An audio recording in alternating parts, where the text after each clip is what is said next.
Hello guys, welcome back to my life my style official. আর আমি আকাশ শুরু করছি নতুন একটা ভিডিও।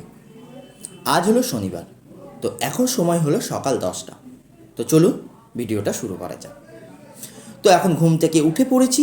উঠে সবার আগে আমি যেটা করি, নিজের বিছনাটাকে আমি একটু নিজে ক্লিন করে নিই। তো রাত্রিবেলা যেটা আপনি শোবেন যে বিছনা, সেটা কিন্তু নিজেই ক্লিন করা খুবই দরকার। তো কেউ ক্লিন করে দেবে সেটার জন্য আমি আর অপেক্ষায় থাকি না, আমি নিজের বিছনাটা নিজেই ক্লিন করে নিই। তো তারপর যেটা আমি করি, রাত্রিবেলা শোয়ার সময় মাথার কাছে একটা জলের বোতল, চার্জার আর হেডফোন এটা নিয়েই শুই। তা অনেক রাত অবধি ফোনটা ঘাঁটতে হয় বলে রাত্রিবেলা চার্জে দিয়ে শুয়ে পড়ি এবং সকালবেলা উঠে ফুল চার্জ হয়ে যায়। এটা কিন্তু একদমই ভালো স্বভাব না, আপনারা কিন্তু পারলে এটাকে অবশ্যই অ্যাভয়েড করবেন। আর জলের বোতল নিয়ে কিন্তু আপনারা অবশ্যই রাতে শোবেন, রাত্রিবেলা কিন্তু এমার্জেন্সি লাগতেই পারে, এটা কিন্তু আপনাদের অনেক হেল্প হবে। তারপর আমি আমার কাজ কমপ্লিট করে চলে এসেছিলাম কিন্তু ফ্রেশ হতে। তো সকালবেলা ঘুম থেকে উঠে সবার প্রথম কিন্তু ফ্রেশ হওয়াটা খুব দরকার। তারপর ফ্রেশ হয়ে চলে এসেছি, আমি ড্রয়িং রুমে বসে আছি। এদিকে মা চলে এসছে গরম গরম চা আর বিস্কুট নিয়ে। না, চা আমার জন্য অবশ্যই না, চা খেতে আমি একদমই পছন্দ করি না, চা আমি একদমই ভালোবাসি না। আর মা পছন্দ করে ঘন দুধ দিয়ে চা, তো সেটা কিন্তু স্বাস্থ্যের পক্ষে একদমই ভালো না, এতে কিন্তু গ্যাসের অনেক প্রবলেম হতে পারে।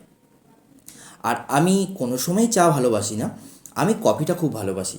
শীত, গ্রীষ্ম, বর্ষা সারা বছরই কিন্তু আমি কফি খেতে খুব ভালোবাসি। শীতকালে তো খুব ভালো লাগেই, আপনাদের সবারই আশা করি খুব ভালো লাগে, আমারও ভালো লাগে। কিন্তু গরমকালেও কিন্তু কফি হলে মন্দ হয় না, আমার পছন্দর। তো চলুন, গল্প করতে করতে আমরা দুজনে মিলে কফি খাচ্ছিলাম, আর আমরা এই গল্পটা কিন্তু পার ডে করার চেষ্টা করি, মানে মেনটেন করার চেষ্টা করি। যদি কোনো কারণে সকালে না হয়, তাহলে রাতে ঘুমাতে যাওয়ার আগে আমরা আধ ঘন্টা হলেও সবাই মিলে একসাথে বসে গল্প করি। হ্যাঁ, বাবা সবসময় একসঙ্গে থাকতে পারে না, যেহেতু অফিস থাকে, তো বাবা টাইম দিতে পারে না, কিন্তু আমরা দুজনে মিলে করি। এতে কি হয়, মাইন্ডটা ফ্রেশ থাকে। আর সকালে উঠে কী করবো, সারাদিন কী প্ল্যান আছে, সেগুলো নিয়ে আমরা একটু ডিসকাস করে নিই। কী চলছে লাইফে সেগুলো নিয়ে একটু ডিসকাস করে নিই। কী হয়, বাড়ির লোকের সঙ্গে সমস্ত বিষয় নিয়ে ডিসকাস করলে সেগুলো কিন্তু মাইন্ডটাকে আরও তাড়াতাড়ি ফ্রেশ করে দেয়। তো আপনারাও কিন্তু বাড়ির লোকের সঙ্গে বসে আধ ঘন্টা মন খুলে গল্প করবেন, কি চলছে আপনাদের লাইফে, পরবর্তীকালে কি করতে চাইছেন, এই সব বিষয় নিয়ে গল্প করবেন। দেখবেন বাড়ির লোকের কাছেও আপনার সমস্ত বিষয়টা ক্লিয়ার থাকবে এবং আপনারও মাইন্ডটা খুব ফ্রেশ লাগবে। তারপর গল্প করে আমি চলে এসেছি ফ্রেশ হতে। তো ফ্রেশ হয়ে গেছি, এখন আমি সোজা যাব মার্কেটে। তো আমি আর মা দুজনে মিলে গল্প করে ডিসাইড করলাম আজ দুপুরে লাঞ্চ কী হবে।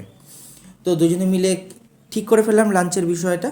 তো এদিকে দেখতে পাচ্ছেন আমি রেডি হয়ে চলে এসেছি। তো মায়ের থেকে একবার কনফার্ম করছিলাম কী কী নেওয়ার ছিল। তো চলুন আরেকবার জেনে নেওয়া যাক, কারণ আগেই আমি বলেছি আমি কিন্তু খুব ভালো বাজার করতে পারি না, যা যা আমাকে বলে দেওয়া হয় আমি সেই কটা জিনিসই নিয়ে আসি।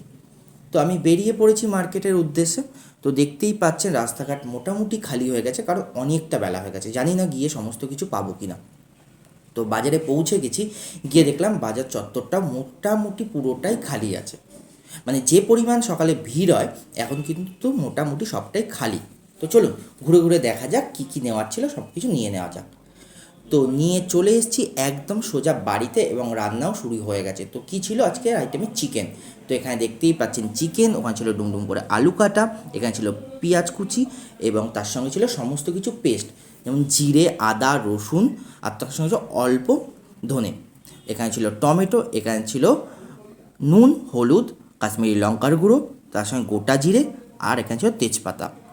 আর এই পেস্টটার মধ্যে দেওয়া ছিল কাঁচা লঙ্কা। তো এদিকে রান্নাও কমপ্লিট হয়ে গেছে, দেখতে পাচ্ছেন কালারটা মোটামুটি কিন্তু ভালোই এসছে, জানি না খেতে কেমন হবে, আমার তো দেখে মনে হচ্ছে ভালোই হবে।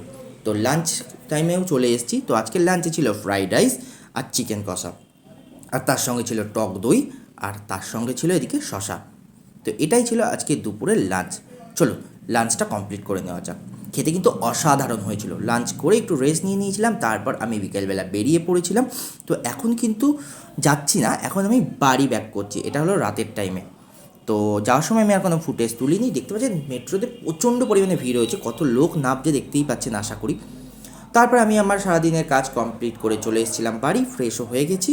তো চলুন ভিডিওটা আজকে এখানেই শেষ করছি। কেমন লাগলো অবশ্যই জানাবেন, ভিডিওটা ভালো লাগলে লাইক, কমেন্ট, শেয়ার অবশ্যই করবেন। সুস্থ থাকবেন, ভালো থাকবেন, আবার দেখা হবে নতুন কোনো ভিডিও।